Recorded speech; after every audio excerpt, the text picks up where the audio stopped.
Yo, it's the Drop Light Show, and we back here on Water Ice Radio. We got a special guest in the building. Yeah. We have Tauhid Chappell. Thanks for having me. Yay! Wow. Let's go. We finally got you in here because last week we had to reschedule you. It's all good. It's all good. Yeah. I'm happy to be here. Thank you guys for having me. Thank you so much. Thank you for the understanding. Of course. Gotta be flexible. So let's get into it. You have an event coming up April the 6th. Tell us all about it. Wait. You work for, who are you doing this event with? The Philadelphia Association of Black Journalists. Right, let's shout them out. Shout out to PABJ. Shout out the oldest association of Black journalists in the country.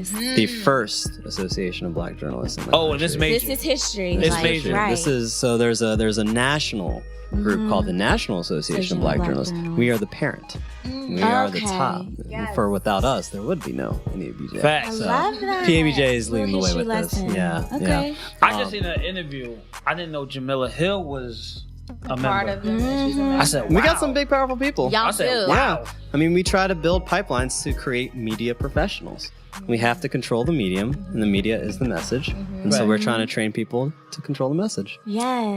We gotta own our own stories. That's Yes, right. we do. Oh my We have gosh. to tell Where did you go our to own school? story. Virginia Tech. Yeah, my Down brother in- went there. Yeah, go Hokies. Shout out. Blacksburg.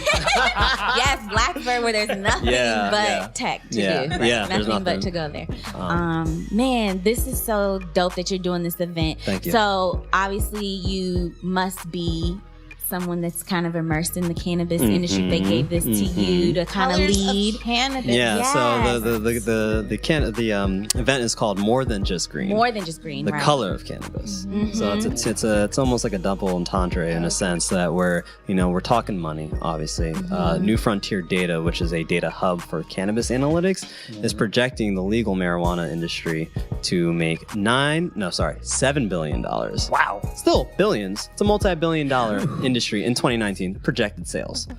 Right? So there's a lot of green to talk about. But what's not being talked about are the people who are able to profit and make money off of it, right? Yeah. Yes, So yes. we're talking more than just the money. We're talking about what does the cannabis industry look like and how can we educate people to actually be involved, not just to transition into it, but just stay informed. Right. Tapping into the curiosity through education. So that's really the goal of this conference on Saturday, is to catch people up on the history of cannabis, talk about what it actually was, what it's always been, and how it became such a narcotic, so to speak. And then really just catching people up to say, hey, listen, we can talk about it. It's okay to talk about it. There's been a lot of trauma because of the war on drugs. Because of the war on drugs. So much trauma. So let's talk You're about it. right. Let's get you up to speed, and let's activate the interest. And then you do the work and figure out what you want to do with it. So going down the education. So who's some of the panelists? I see y'all have a lot of panelists on. Yeah, I'm excited. We have a lot of local people, obviously. We have a lot of powerhouse people from around the country. When I invited people, I started doing invites in February. Okay. And these are people that I've known in my network for about 2 years or so. I thought people would say, yeah, sure, like, I'll do it. And then I came in March and I said, hey, would you do it? And everyone said yes. And so I had a lot of people. Amazing. Nationally, we have the youngest African-American woman to own a dispensary. Her name is Hope Wiseman. She's based out of Maryland. Maryland. Yeah. What's the name of her? Mary in Maine is the dispensary. Okay. We have, Mary she's in great. She's Maine, great. that's She's an cute. incredible person. She's a trailblazer in her own right. We have Oregon's top bud tender voted in 2017 flying out. She just so happened to be flying out to the East Coast, and she's like, let me come to this and talk to you about Wow, them. that's amazing. So her name is Tiara Darnell, and she's a freelance cannabis journalist, and she has this podcast that she's trying to develop called, I think it's called like High something, or I have to figure that out. But she has a podcast that she's working on too. And then outside the state too, we have a director of communications from the Massachusetts Cannabis Control Commission. Now this is the regulatory agency that's involved for actually creating the rules and the groundwork for Massachusetts legal and now medical marijuana market, right? The cool thing about him is that he is involved in basically educating the community about their social equity and their economic empowerment programs. This is the first in the country. So when you say economic, what are some of the things he's going to touch on? Do you know? Yeah, so we've been talking a little bit. So the economic empowerment is basically trying to provide financial and or technical assistance to people who want to apply for licenses or at least get into the cannabis industry in a legal manner. So like what types of resources and training and technical advice can the agency provide or at least connect with so that people actually have like a working knowledge of like, okay, if I want to do this, like what can I do? What are the steps and who are the connections and stuff? So he's going to be talking a lot about that too. So nationally, we're bringing a lot of people in. Will there be anyone talking about like Philadelphia and the changes in the law? I'm excited because we have two representatives, Representative Chris Rabb and Representative Jordan Harris, coming in to talk about what's happening from Harrisburg in terms of legalization and whatnot too. So we have two state reps. We have a bunch of just local business owners. One of the local business owners is Desiree Ivy, who is a local business owner at a alternative wellness center called Medicinally Jointed, and she helps connect patients with doctors who are certified and help get patients actually registered for the medical marijuana program. And she also offers alternative wellness programs and all that too. So we got a lot of people, local, national. Like, oh my God, you're plugged with social media, obviously, right? It's part of my job. And I'm like the one who has to take it there yet again. You know. We've had a passing of a really great person in the hip hop community, Nipsey Hussle. Rest in peace. And he actually was one of the, I guess, producers behind a documentary that's coming out about Dr. Sebi. I heard about this. I didn't know about this.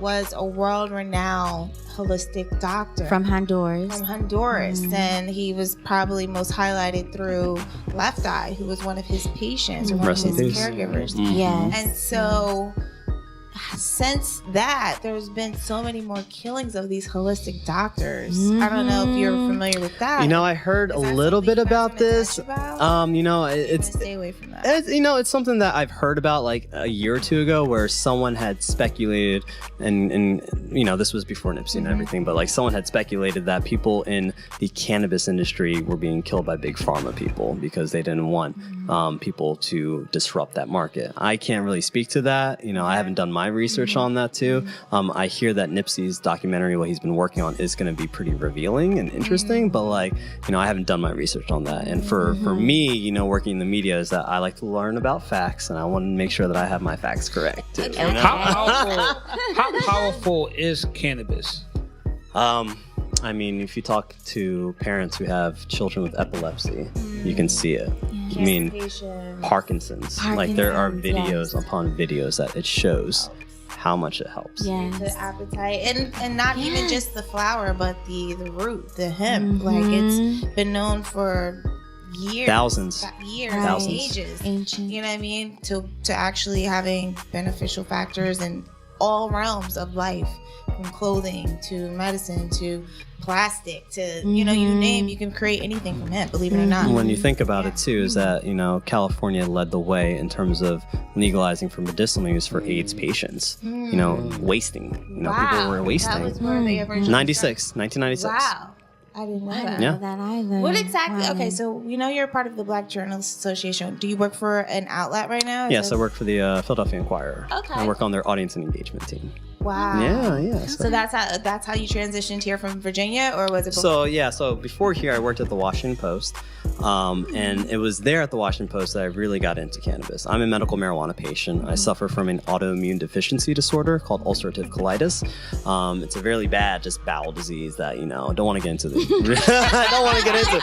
But let me just say it ain't bad. I mean, it's bad when it flares up. But when it doesn't flare up, life is good, right? You're good. I didn't understand anything, but I had access to medical marijuana when I lived in Arizona, when I lived in California, when I lived in DC. But it wasn't until DC in 2017 when I went to a journalism conference, and there was a editor who was part of this cannabis vertical in Denver because it legalized. They had already done a lot of journalism and storytelling, and he basically said to the entire crowd, he was like, "Listen, the war on drugs was a lie. It was nothing but a war on people of color, you guys need to do your research.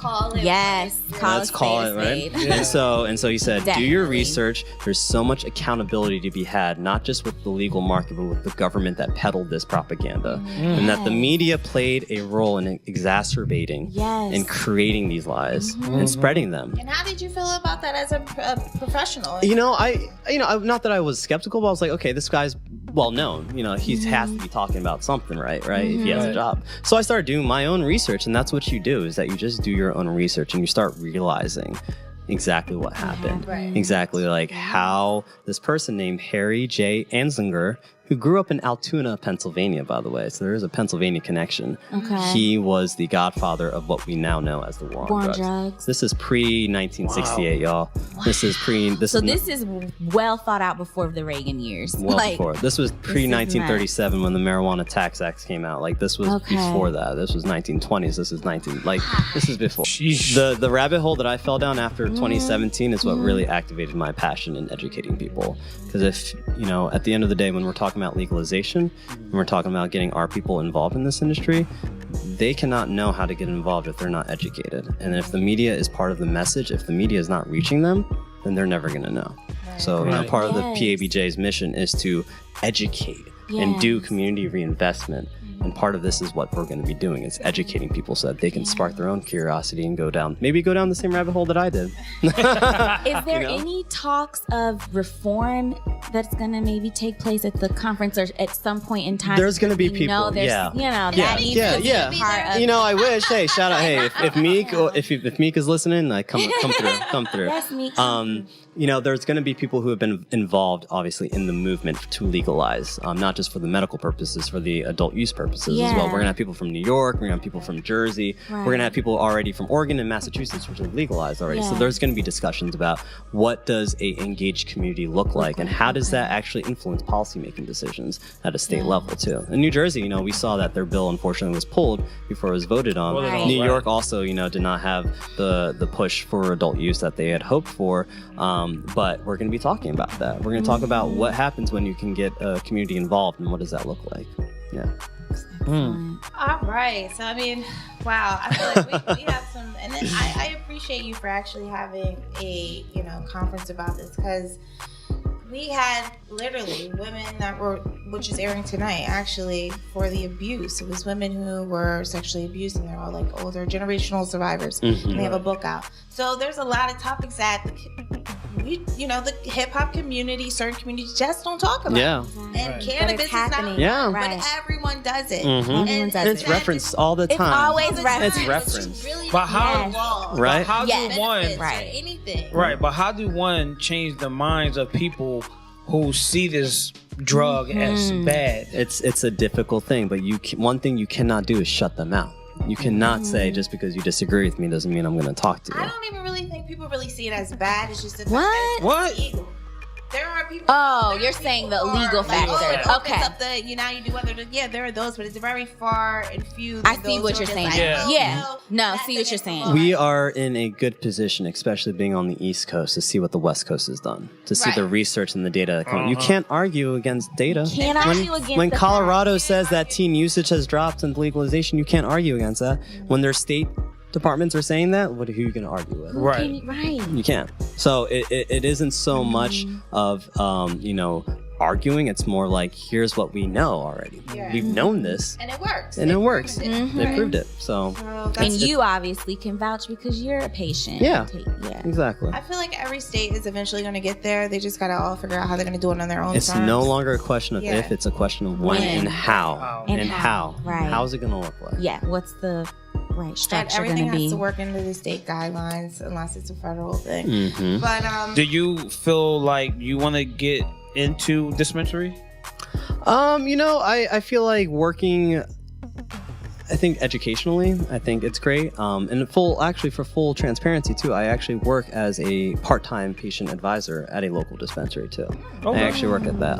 It's an unfortunate situation because I wouldn't say I was forced to do it because it's nice. I get to educate. Sure. I get to educate patients, but the reality is because I was forced into a situation, so to speak, because of medical bills. Right. So being a patient with a autoimmune deficiency disorder, I take a thing called Remicade, and this is an infusion. It's basically chemotherapy without the bad side effects. I'm lucky in that regards. I take this infusion for 6 weeks, every 6 weeks for the rest of my life. And every year I do this thing called a colonoscopy, which is just a procedure to check and make sure everything's okay inside. So what brought me to this dispensary for this part-time job is when I was in DC, before I transitioned from the Washington Post to the Inquirer, I knew I was going to change my insurances and all that. I wanted to get my procedures and all that stuff done while I was covered. Well, it turns out that my gastroenterologist put me in a hospital and an anesthesiologist that was out of network. Whoa. So you wanna know about come back to a $29,000 bill and realize one I'm not gonna pay anything. I'm not gonna pay right now, but the fear of just knowing that you can be, as a medical person, with a condition, it is a privilege not to be sick anymore. Yeah. It is a privilege not to have a chronic illness. And I tried to do as much as I could to not have to deal with this, and I still got hit. And so even though, the 29,000 was a scare, even though, I'm trying to figure it out, I realized I need more money. And so how am I going to get my money? I'm going to talk about the things I want to talk about. So there's a dispensary here that I am working with as a part-time patient advisor to talk to patients about cannabis. And I couldn't be happier. It is a silver lining. Yeah. But, that is. I tell everybody, would I rather not have this condition and never smoke cannabis? Probably. I would rather not have this condition, never think about it. That's right. And not have to smoke cannabis. I'd be fine with that. Right. But, the silver lining is I get to take cannabis and I get to talk about it. So it could be worse. It could be worse. You're right. Count your blessings while you still can. So with that said, I know that we do have a rapid fire. So okay. Obviously, if you know about the drop, we did. Manuel had a great time doing rapid fire. Shout out to Manny. Yes, shout out to Manny. So my rapid fire is quick. It's just going to be one thing or the other. So okay. Just the first thing that pops into your mind. Okay. Answer. Traditional radio or podcast? Podcast. Live band or acoustic set? Acoustic set. Philly or New York? Philly. Print or digital? Digital. Text or phone call? Text. Live or recorded? Live. Edible or flower? Flower. Sativa or indica? Both, because actually there's hybrids. No, nothing. Nothing is actually pure sativa or indica anymore. Oh, okay. Nothing is. Everything's been so crossbred. It is. Right. It's very, very, very, very, very hard to find the parent. You can no longer find the parent in many instances. It's been crossbred across the world. It's been around for millions of years. So. Skinny or thick? Skinny. Instagram or Snapchat? Insta. Good book or good movie? Good book. Apple Music or Spotify? Spotify. And Get Out or Us? Get Out, because I haven't seen Us yet. Oh, okay.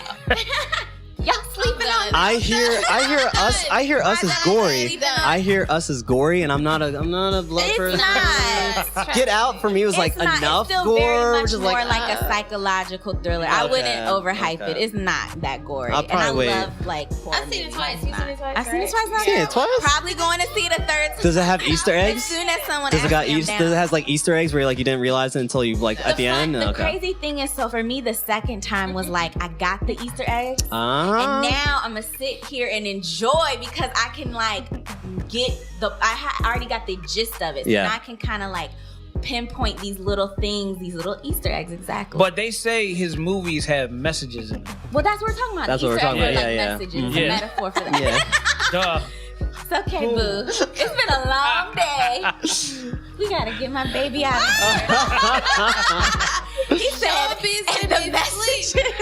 Yeah. That's what the Easter eggs. He's used the message. He's used it that way, not the Easter egg. I do have to go see. I have to see Us for sure. For sure.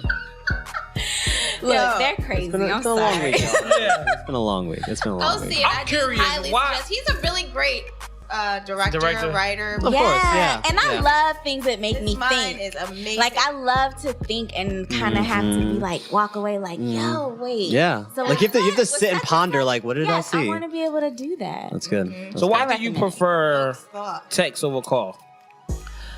Just informal. I mean, call for me is an emergency. Call is like, listen. Word? That's the only time you pick up a phone? Not like emergency, but like it's timely. Like call is like, hey, I need to know now, rather than like I'm gonna text and like wait and like I have a time period. You're a millennial, clearly. How old are you? 28. Okay. Yeah, that's why. Okay. That's why. Absolutely. No, but I encourage. Yeah, 'cause that's the thing. It's like call me if it's urgent, but text me and I'll get back to you. If it's not a time sensitive thing, then just text me and I'll get back to you. But I feel like we're taking away from like the interaction. It's I don't blame you. desensitizing us. Like, well, I can't yeah. hear your voice and know, like I feel Like, who are you? Who am I But talking listen, to? in the age of social media, though, that's the entire desensitization, though, of like, listen, you're building your own brand, you're telling people, you're DMing people, like, it's all just part of the texting world, right? Like, phone call is definitely more personal, for sure. I will call my mom most times. your mom's not taking no text. But I have a question to dig deeper about that. So if you're dating, you're not gonna call the person to get to know them and hear their voice and kind of know, like, are they lying to me? Like, I feel like I need to hear your tone sometimes. Because text tone can be misread. Fact. Yeah, for sure. Yeah, it's very hard. It's very hard to read. If I'm getting to know someone in that, right? I feel like I need to call. We need to talk so about like when my girlfriend and I when we were first talking, like I definitely wanted to move the conversation out of text. Like I definitely didn't even want to do a phone call. I was like, let's meet face to face. Like I'd rather do that. So like we're talking about dating. If we're talking about dating, then let's move out of that. Let's move to face to face. Okay. Yeah. I'm not trying to do text or call. Like let me see you. Well, because there are some people though that really live in the world of like text is their thing, and they really don't talk to. Like I know people that are like, yeah, I never really talked to him. We just text. What do you mean? You don't know how he sounds on the phone. You've been texting for 3 months. I wish. That's catfish. That's catfish waiting to happen. That is a straight up catfish waiting to happen. You ever been catfish? No, thank God. I know a friend of mine who has, but unfortunately. Was it a bad story? He didn't have a good one, but it is what it is. It is what it is. No, my half brother and half sister are 13 years old, so they're in a texting culture. Oh, right. I want to talk about Gen Z. Let's not even talk about millennials. Let's talk about Gen Z. Yeah. Damn. Oh, Gen Z. Not Jay-Z. Jay-Z? No, Gen Z. But there is, actually. Yeah. Jay-Z has his own call of people. Yeah. Wow. Okay, go ahead. Yeah. Gen Z is definitely. Yeah, you want to talk about texting culture? It's scary. Like they don't look They just away use from emojis. the phone. They like know how to do it with everything needs emojis. to come through the phone. Yeah. Even if they're sitting next to like their friends, it's like they're talking. My cousins are like Yeah, they're texting Snapchatting right each there. other, sitting next to each other. I'm like, what are y'all doing? Oh, Snapchat each other. Talk. You're sitting right there. Can you imagine having the That's entire I don't get it. internet at your hands at 10 years old? Like I didn't even That have is that. a I grew up big- with Windows that is a big 97 nut to dial think up about. stuff. Now Isn't that kids dangerous? have the internet. Do you Of have course. kids or not? Oh no. All right. He's like, oh hell. Not yet. Not yet. Listen, I helped raise my brother and sister when I was 15. God, So like I've been through that entire training. I ain't changing another diaper anytime soon. No, thank you. That's real. Been there, done So that. do you feel like you get it? Are you getting a lot of support for this event? PABJ has been nothing but supportive of this. Okay. PABJ understands that this is a critical time and a critical It really period is. for us to talk to our community And about there's it. money. There's money. Yes. to be made. Yeah. There's But it's not money. just money. Keep That getting drug shut could out of do all so these- much for There's people. so many that's as a medical benefits to marijuana it. patient, Yeah. I am an advocate for just talking about it and thinking about it as a alternative. Right. It is not a miracle drug. It is not going to cure things. It's not going to, am I going to stop taking my Remicade for it? Absolutely not. Right. But if it could help me, with my things, which I do is stress. Stress is a trigger for me. It helps de-stress me. I need that to relax on days that I'm feeling particularly stressed. So let's talk about it. So we really want to expand people's minds, and the people who are coming to this conference show a curiosity enough that they want to know a little bit more. So Right. now our job is to really bring home the information for them to come out and be like, wow, okay, what can I do after this? So what causes your stress? Is it your day Life, job? life. Every day, like we all stress in here. Stress has done. Yeah, I mean, He woke up no, black. I mean, That's stressful enough. well, clarification. I'm half black, half Indian too. I'm actually, Okay. I'm Indian from India. I can see Bengali. that. Yeah, All I'm right. mixed. I'm biracial. Yeah. All right. But like, day-to-day stress, man. We all work. black on We black. all grind. We all grind. So like, We do. I try to live a cool, calm, and collected life. Okay. Like with my job and what I do in my life is, for me personally, thankfully, I'm not in a position where someone's life is in my hands. So if something doesn't get done, no one's dying over it. Right. No one's dying over my job. Right. And I'm certainly not killing anybody with like missing a tweet. So like, I Right. try No, to that's really, real. the silver lining of this entire condition that I have has made me change my diet, be much more mindful of my own stress, be more mindful of my time and my energy, and then also consume cannabis when I need to. Yes. So you said you work for the Inquirer, right? Mm-hmm. Are they supporting your? Do they know? Oh, they know. Yeah, they know. And I've invited people. Okay. They're more than welcome to come out. But this has been through purely PABJ as a board member. Yeah. You see that they talk about they have a person reporting on that too, and I know that he has a lot of stories and a lot of things that he wants to talk about too. I just felt that this was more appropriate through PABJ just because of the topic matter. It was very much focused on communities of color and those who've been marginalized and disenfranchised by the war on drugs. So that's why we want to do it through PABJ. Definitely. Yeah. Is there any after any steps that you guys have in place for after this conference that you're planning to implement? I have some ideas working in my head on what I want to do. I do have a grand vision. I can't really talk about it right now because I want to see, but I will plug this in though. I will plug this in. Is that there is another cannabis conference happening in the fall called DACO.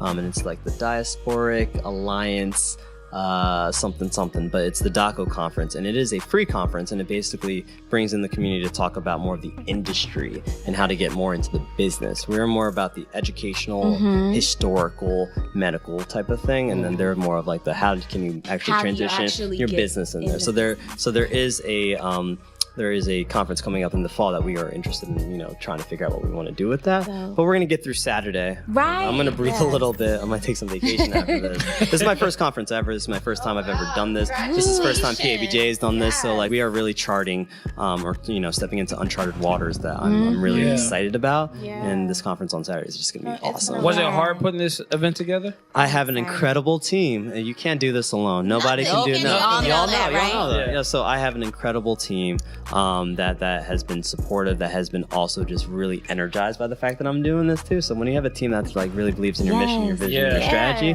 it doesn't really feel like work. And this to me, even though I'm doing staying up until 2, scheduling posts, figuring out sponsors, you don't feel it, you just do it. So I'm lucky. Shout out to my team for sure. Shout out to the team. Yeah. So, let everybody know again where the event is, the time it's taking place, on social media, how they can learn about the Sure. The conference website is called phillycolorofcannabis.com. It is at the University City Science Center, which I believe is at 3675 Market Street. It goes from 9 a.m. to 4:30 p.m. Breakfast is catered from 9 a.m. to 10:30 because we try to treat our people. We're trying to feed people. We're trying to feed people. And then on top of that, if you get there before 10:30 a.m., and we're encouraging people to come before 10:30, we're giving out raffle tickets, right? And these raffle tickets are for 2 things. One, we have the organizer of the National Cannabis Festival from DC coming up for this. And she's going to be moderating our War on Drugs panel. I'm excited. Her name is Caroline. She's amazing. She's giving away 2 free tickets to her cannabis festival on 420. So we're going to be raffling that. Oh, and 420? Then, it's on 420. Ludacris is headlining her festival, by the way. Yeah. Check it out. National Cannabis Festival. Shout out. DC. I think I get ones from them. Yeah, DC. It's going to be great. So we're raffling two tickets to that for free. So if you come early, you get your raffle, you'll be entered to try that. And then medicinally joined to Desiree Ivy, who has the Alternative Wellness Center here. She is offering a free consultation to a certified doctor for medical marijuana, or a service of equal value as well, too. So if you win that and you have a chronic illness, or you have one of the 21 conditions that would qualify for you basically can get a free consultation and then get a medical marijuana card out of that. Wow. So 2 really good items to encourage people to come early. Breakfast is involved. We got speakers. We have just a whole litany of topics that we're going to be talking about. It's going to be 8 sessions. So from 9 a.m. to 4:30 p.m., there'll be a little happy hour really after feed that. people with The drop is going to be there. Now, if someone doesn't purchase tickets ahead of time, can they You still can pay buy, at the door? yes. Okay. And I will let people know that you can use the code PABJ for a discount. We're giving discounts. I know Thank you. the types of the price tickets and everything like that, we're trying to be sensitive to the barrier